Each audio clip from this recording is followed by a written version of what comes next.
Hi, hello, and welcome back to my movie reviews. Just want to say thank you to everyone who was watching my 31 horror movies in 31 days challenge. I got 22 out of 31 movies, and I consider that a win. That's why I call it a challenge, is that it's something I try to do every year. And sometimes I do it, sometimes I don't, because you know what? Life happens. So I'm proud that I got 22 movies out of the 31 days. Proud of it. I had more in mind to do on Sunday, but then other things happened, so I just didn't get to it. But of course, well, part of the issue is that I, of course, was watching other movies that were not horror related, and one of those movies was Dune. Me and my fiance went and saw Dune in theaters because I believe that's the setting you should be watching this movie in. I'll get into it in a minute, but it's pretty good for someone who's never seen the 1984 one and was unfamiliar with this science fiction novel. It was still really good and really, you didn't feel like you were busting in on somebody else's franchise, okay? They did it very well. So this is Dune 2021, directed by Denis Villeneuve. Someone's going to hurt me in the comments for that one. I'm so sorry. I'm sure I should have listened to how it was pronounced before I got here, but I didn't do that. So, directed by Denis Villeneuve, and it stars Timothee, Chalamet, Rebecca Ferguson, and Zendaya. And then I'm not going to try to get too much into the synopsis because there's a lot happening in this movie, like story-wise, there's a lot happening. But here we go, IMDb, here's the synopsis. Feature adaptation of Frank Herbert's science fiction novel. This movie is about the son of a noble family that is entrusted with the protection of the most valuable asset and most vital element in the galaxy. This is Dune. Okay, what to say about Dune? Dune, first and foremost, a cinematic adventure is what this is. It's taking you to a whole new world, a whole new galaxy, and it is intriguing, to say the least. So it's kind of the way that it's been described to me, the way it's been described to me, it's kind of like Game of Thrones meets Star Wars. But not quite like that. So, like, the Game of Thrones part is, like, families, like, fighting. And that's kind of, like, you've got 4 different factions that are mentioned in the first film. And, not the first film, sorry. I don't know what I was saying. Anyways, you have 4 different factions that are mentioned in this movie. You have, I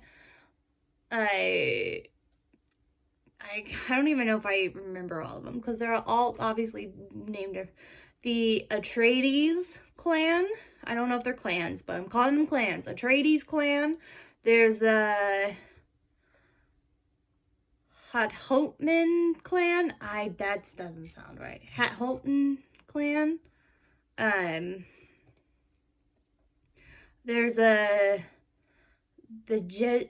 There's these witches. I'm like, let's try not to get too much into it.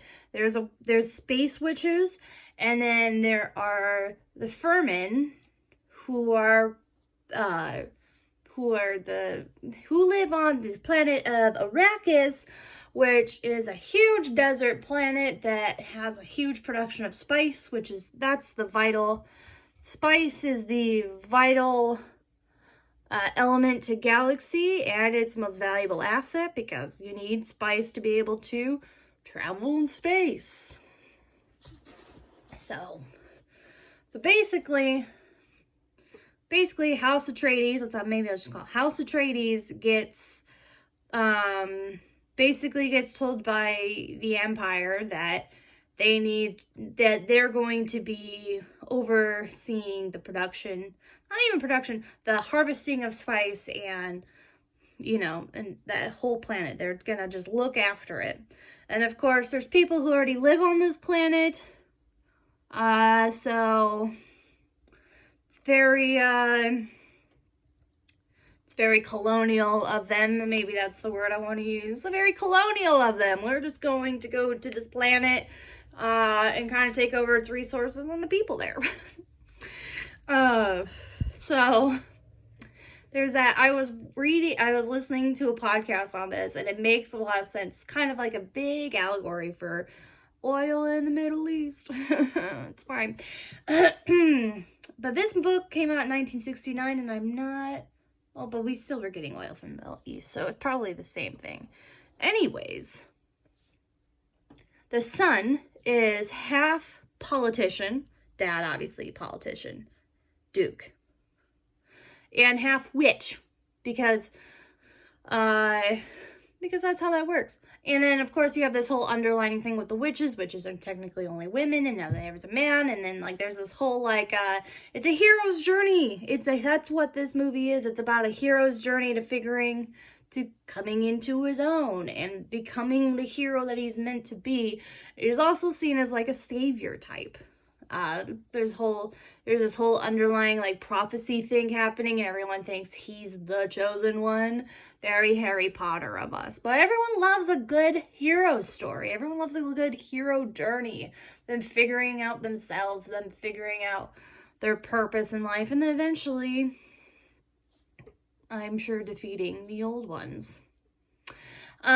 So where was I going with this? This movie was good. I had some qualms about it, if you prefer, qualms about it. And the main thing is, I love Hans Zimmer. Big fan of Hans Zimmer. And if you don't know, Hans Zimmer is a film composer. I like Hans Zimmer. I like his music. I like how his music helps set the mood for movies. And it definitely did that for Dune, but oh my God. Why is it screaming at me? Literally the music, I'm like, okay, my poor ears are now bleeding. Did you need to do that? Was it necessary? And on top of that, the music is so loud. And then you have little Timothee over here why are you whispering with the music being so loud? I would rather hear what you're saying than hearing what the music's saying. There was a lot of loud, slow, a lot of what I call scenery shots, where they're basically, this movie, you find out at the very beginning that this is Dune Part 1. So this isn't even the full first book yet. It's just Part 1. And it's really setting the mood for how the rest of the movies are going to go. They did announce that Part 2 has been greenlit, which, what a risk, but I get it.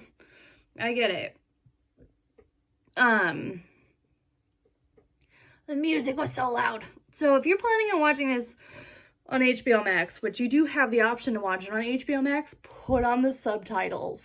You're going to need them.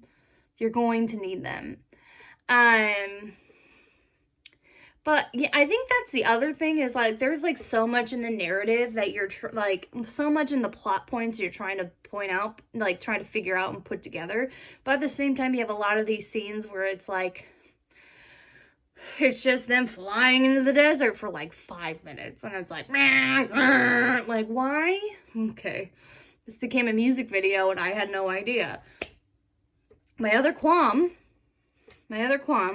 is the fact that I'm sure everybody has mentioned this already, but Zendaya has been on all the promos and all the marketing stuff, and she literally is only in this movie for like 5 freaking minutes. Are you kidding me? First of all, I'm sure you are one of the higher paid actresses in this movie, but like 5 whole minutes? And you're like, well, she's kind of in it the whole time. Yeah, but it's just like little screenshots of like, because Timothee Chalamet's character, Paul, because he's half Duke, half witch, he gets visions, and he keeps seeing Zendaya in his vision. So you see the visions. She's not saying crap in the visions. He's just seeing her like randomly like look into the sunset. You see her going into a cave, like, but you have like no idea what the relationship's gonna be there. So she's like, there's like snapshots of her, and then she shows up like near the end. And you're like, okay. I thought there was going to be a lot more interaction between you and Timothee, because that's literally all the promos have been telling us. So, it's a little misleading is all I'm saying. Misleading, marketing department. I get it. Probably Dune Part 2. She's going to have a bigger role. But, like, hello? What? I mean, she's integral to the story. I get it, but like she didn't need to be like the main promo person. That's all I'm saying. So let's rate this movie. First of all, like I said, I had not seen the 1984 David Lynch version of Dune. Here's what I gotta say. I'm going to give Dune 4 stars. Here's why. I'm docking it some points for the music. I just like, I want to watch the movie and I want the music to be a part of the movie, but I don't really want to notice the music. The music should be adding something to it, but it shouldn't be able to be like, oh my God, like, why? Why are my ears bleeding? And of course, I'm not getting them a down point because Zendaya, it mainly has to do with the music, because like, it was just overbearing for no reason. But I'm sure it's supposed to be setting the tone, which it definitely did. There was a lot of weird, creepy parts, which the horror movie fan in me really liked, but I was really like, what the heck are we watching right now? That guy literally is like 300 plus pounds, and he just floated into the air, and it looks like he's got legs that are 20 feet long. What is going on? But honestly, this was a huge cinematic experience. Like, you're just watching it. You don't feel like it's a 2 hour and 35 minute film. You're along for the ride. You're getting the lay of the land on how these different houses like interact, and like the betrayals and all that. Like, you get it, and like it's a real fun story so far. And freaking sandworms. You hate them, right? These freaking sandworms. My God. They're incredible. Incredibly large. Sandworms were great. So, Dune, I'm giving it a 4 stars. I'm sorry about the music. I'm really sorry, but like, why? Hans Zimmer, give me a call. I have questions. Anyways, this was Dune 2021. I'm going to be back here soon. Maybe tomorrow, maybe in a couple of days, because the next movie review is going to be Wes Anderson's new film, The French Dispatch. So I hope you're ready for that one. And don't forget to like the video, subscribe to my channel, and hit the bell so you don't miss out on any of these amazing movie reviews. And I'll be back soon.